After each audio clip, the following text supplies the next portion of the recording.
Some places were never meant to be disturbed. Some legends are better left unspoken. But on a quiet summer night in 2005, 5 friends made a choice, one that would lead them into the depths of something dark, something unseen, something waiting. What started as a simple drive into the unknown became a night of horror that none of them would ever forget. A lonely road, an abandoned church, a ghost in the window, and a man who should not have been there. The truth: they were never supposed to leave. It was an uneventful summer evening in central Indiana. The air was thick with humidity, and the low hum of crickets buzzed beyond the cracked open window.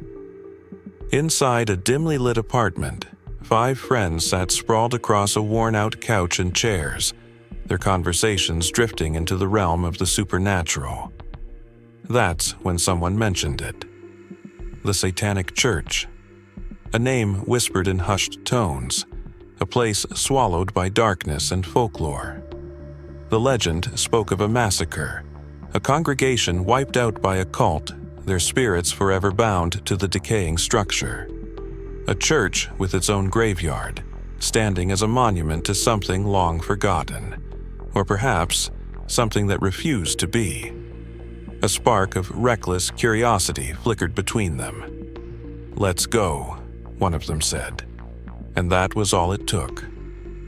The road stretched endlessly into the night, flanked by towering cornstalks that swayed in the breeze like silent sentinels. The Chevy Beretta, cramped and buzzing with nervous energy, hurtled forward into the unknown. The driver, the only one who knew the way, kept her eyes fixed ahead. The others whispered, half joking, half wary. The legend was just a story, wasn't it? For 30 minutes, the world outside the car seemed untouched by time. No houses, no streetlights, just a single road cutting through the abyss. Then the gravel road appeared, a passage into something far older than any of them realized. They reached it. A skeletal structure, weathered and hollow, stood before them. The church's wooden frame had rotted, its stained glass shattered. Across the road, gravestones jutted out from the unkempt grass, tilting as though watching. Then, one of them gasped, a figure. In the lowest window, it was neither man nor shadow, but something else.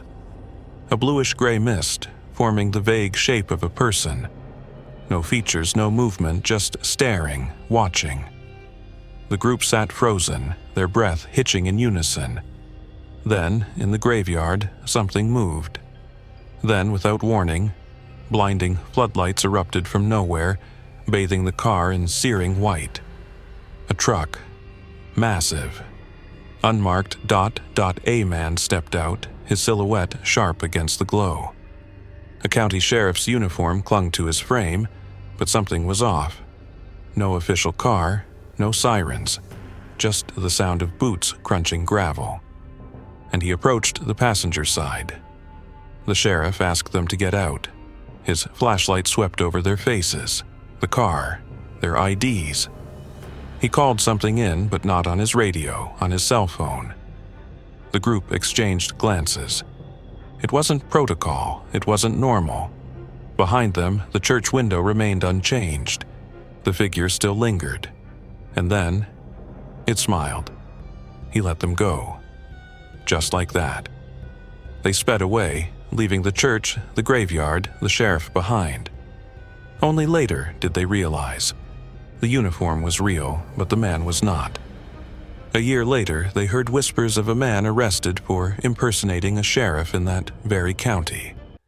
But what haunted them most wasn't him. It was the thing in the window. Waiting.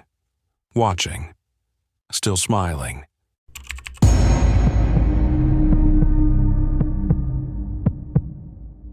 Some places are meant to be forgotten, abandoned, swallowed by time. But when you step into the past, sometimes it stares back. Parker and their friends thought they were just exploring an empty school, another relic of a dying town. But something was waiting for them. In the darkness, watching, listening, waiting for the perfect moment to strike. They weren't alone, and soon they would realize some doors should never be opened. Parker's senior year was supposed to be just another chapter in their life. School, art club, and late-night hangouts with their misfit group of friends. But boredom has a way of pushing people toward bad decisions. It started with an idea. Bridget, the fearless one, found an abandoned school deep in a nearly forgotten coal mining town. It had been, left to rot for years, standing right next to a small, eerie graveyard, the perfect place for an adventure. They packed their supplies, black clothes, flashlights, bandanas for the asbestos, pocket knives just in case.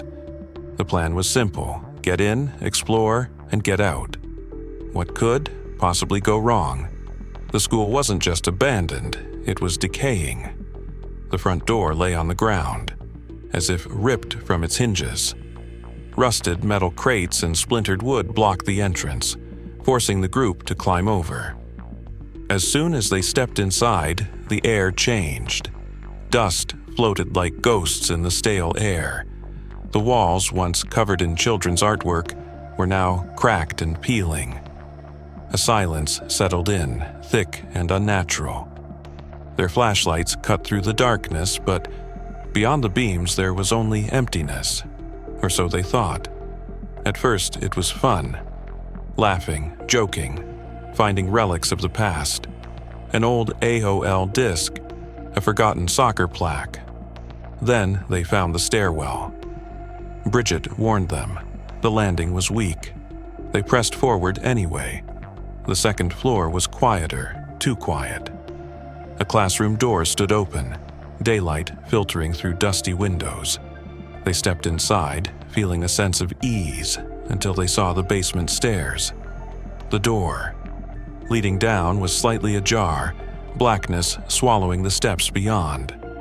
A gust of air rushed from below, carrying the scent of damp concrete, and something else, something rotten. The basement was vast and suffocatingly dark. Their flashlights barely pierced the blackness. Then came the noise. A footstep, not theirs. It came from behind them, back toward the stairs. The same stairs they had just descended. Then, another step. Crunching rubble. A shadow moving just outside the reach of their lights. Lindsay whispered, "Did you hear that?" The air grew thick, their breath shallow. Then, from the darkness, another step. Closer this time. Then came the sprint. They didn't think. They just ran. Boots slammed against the floor as they tore through the halls, pushing past broken desks and shattered glass. Behind them, the sound of pursuit. Something was chasing them, fast. The door was close. If they could just reach it. A desk in the hallway. Brandon shoved it down the stairs. A heavy crash, a yell, but it didn't stop them. Bursting into the night, they dove behind metal crates, heavy breathing, silent panic, then the voice. "Where are you fucking kids, huh?" A second voice, angrier. "We can't have any witnesses." Time crawled. They barely breathed. Bridget, hiding between the debris, saw the man searching the graveyard, peering behind tombstones into trees. Then the truck door slammed. Brandon whispered, "Now." They moved like ghosts, slipping into their cars. Keys in the ignition, hands shaking. The engines roared to life. The men turned, yelling, running. But it was too late. They were gone, and they never looked back.